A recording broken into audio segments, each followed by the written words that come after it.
Bendy Wijaya, sopir truk Aqua, biang kerok kecelakaan maut di gerbang tol Ciawi Bogor, ditetapkan menjadi tersangka.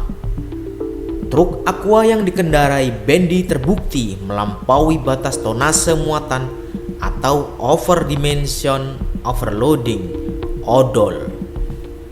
Wadirlantas Polda Jabar, Kombes Pol Edwin Afandi mengatakan, truk itu mengangkut muatan 2 kali lipat dari standar muatan, di mana ditemukan bahwa dalam pengangkutan kendaraan tersebut overload sekitar 12 ton, kata Kombes Pol Edwin di Mako Polresta Sabtu 15 Februari 2025. Berdasarkan hasil penghitungan polisi di lapangan, total muatan dalam truk itu seberat 24 ton. Harusnya kendaraan itu mengangkut sekitar 12 ton, ujarnya. Kedepannya, beberapa penindakan akan dilakukan terkait truk odol ini, terkhusus kendaraan yang masuk ke dalam tol.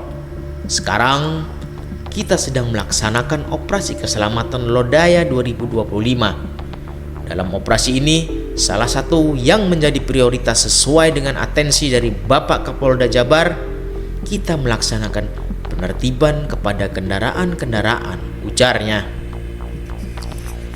Truk yang masih melanggar akan langsung diberikan pelanggaran oleh petugas, baik itu penindakan secara administratif ataupun penindakan yang sifatnya perbaikan kendaraan tersebut, tandasnya.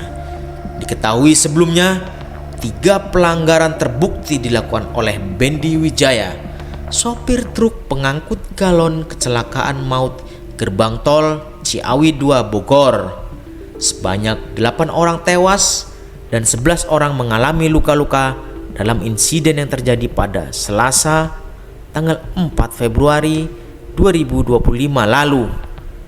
Bendy Wijaya sendiri juga saat ini sudah ditetapkan sebagai tersangka dan ditahan di Mako Polresta Bogor Kota. Wadirlantas Polda Jabar, Kombes Pol Edwin Afandi mengatakan, pelanggaran yang pertama dilakukan oleh Bendy yakni mengemudikan kendaraannya tidak wajar. Dia mengemudikan kendaraan dengan cara zigzag sebelum masuk ke gerbang tol Ciawi 2 Bogor.